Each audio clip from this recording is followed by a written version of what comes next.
कोई व्यक्ति सक्षम होते हुए,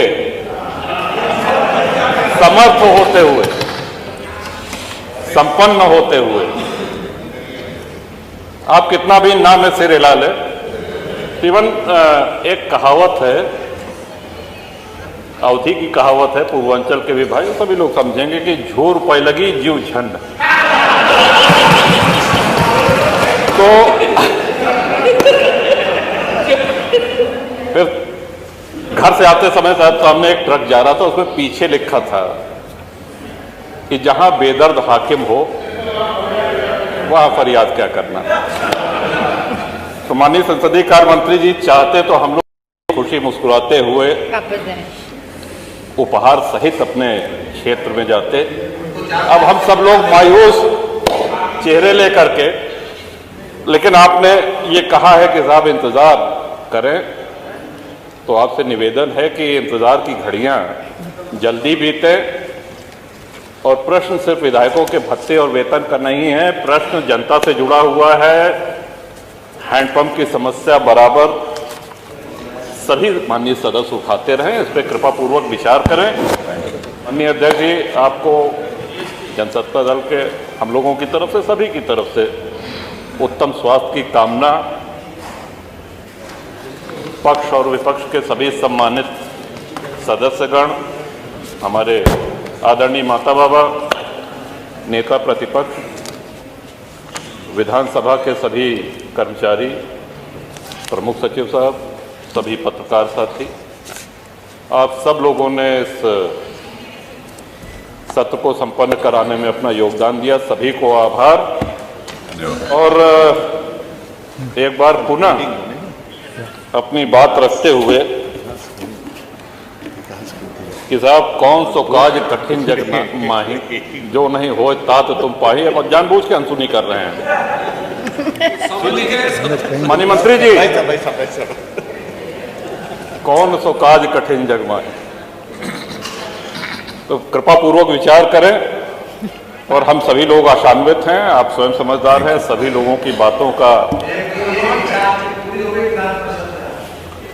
हम भी ये जानकारी चाहते हैं कि गांव जो बसे हुए हैं, क्या वो लोग अपनी भूमिधरी में घर बनाए हैं? इस सिद्धांत के तहत तो उनको भी बेदखल कर देना चाहिए। फिर जो आबादी में है, जो ग्राम समाज में है, गांव के गांव बसे हैं, गांव में अपनी भूमिधरी में किसने घर बनाया है? सब कच्चे में। तो कौन सा विकास कर रहे हैं? लोग सड़कों पे आ जाएंगे। और जब उस समय अंग्रेजों के बंगले, अगर प्रयाग की ही बात की जाए, तो सिविल लाइन में भारतीयों को घर लेना निषिद्ध था, मना था, वहां सिर्फ अंग्रेज रह सकते थे।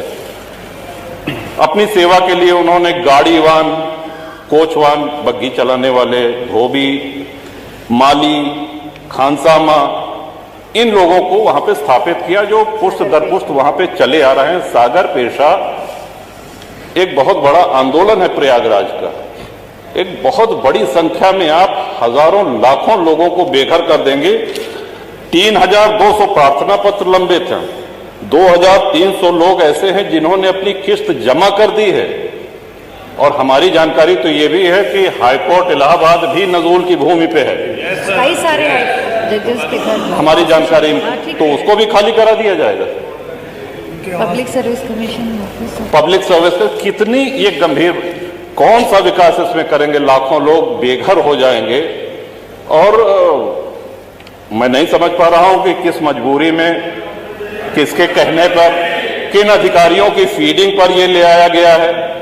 ये कहीं से भी न जनहित में है, न विपक्ष के हित में है, न सत्ता पक्ष के हित में है, ये किसी के हित में नहीं है। डॉक्टर लोहिया को मानने वाले लोग भी ये मानेंगे कि डॉक्टर लोहिया ने जन सामान्य को भगवान श्री राम के आदर्शों पर चलने की प्रेरणा देने के उद्देश्य से प्रतिवर्ष रामायण मेले का आयोजन किया करते थे। डॉक्टर लोहिया का ही एक ये बयान था कि बाबर, गजनी, गोरी, औरंगजेब लुटेरे थे, रसखान और रहीम हमारे पूर्वज थे।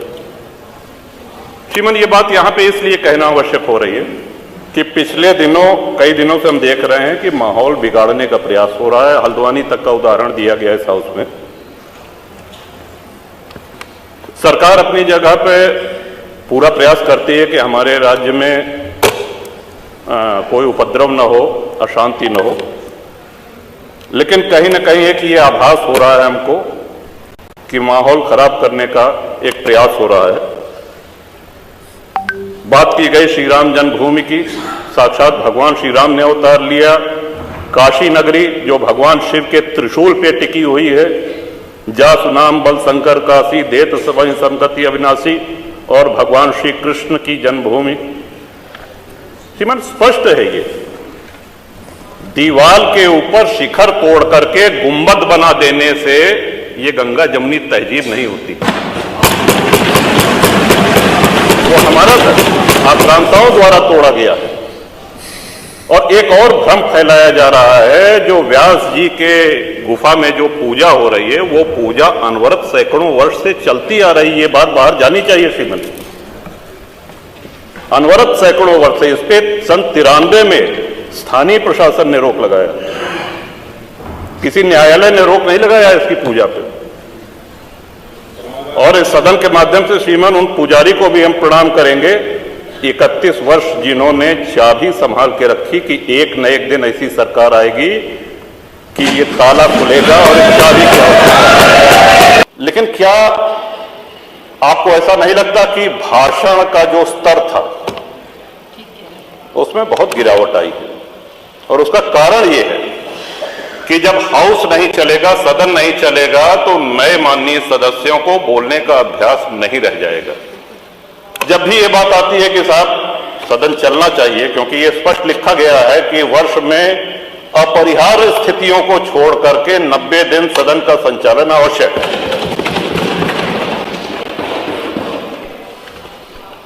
लेकिन दुख इस बात का है, चाहे जो दल सत्ता में रहे, जब इसकी चर्चा होती तो बहस इस पे होने लगती है कि साहब आपके समय में 19 दिन चला था, मैंने 20 दिन चलाया, या आपके समय में 20 दिन चला तो मैंने 21 दिन चलाया, और चर्चा यहीं पे हो हल्ला होकर के समाप्त हो जाती है। ये रिकॉर्ड तो बताया जाता है कि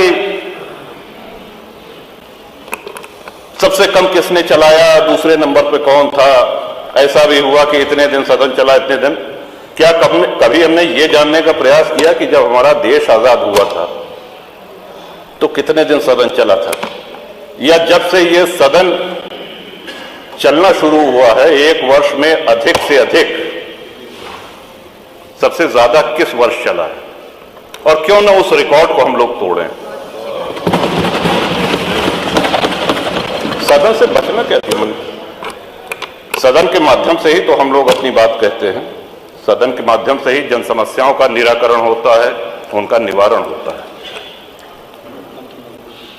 लोकतंत्र मजबूत होता है। ये लोकतंत्र की आत्मा है। आत्मा को जितना मजबूत करेंगे उतना हम सभी लोग पुष्पित पल्लवित होंगे इस लोकतंत्र में। अल्लामा इकबाल, फिर वही होता है कि आधा अधूरा बोल दिए जो है पूरा बोलना चाहिए। अल्लामा इकबाल पहले वो व्यक्ति थे जिन्होंने कहा कि हिंदू और मुसलमान एक साथ नहीं रह सकते। पाकिस्तान के आइडियोलॉजिकल फादर इसने कहा कि मुस्लिमों को अलग देश चाहिए।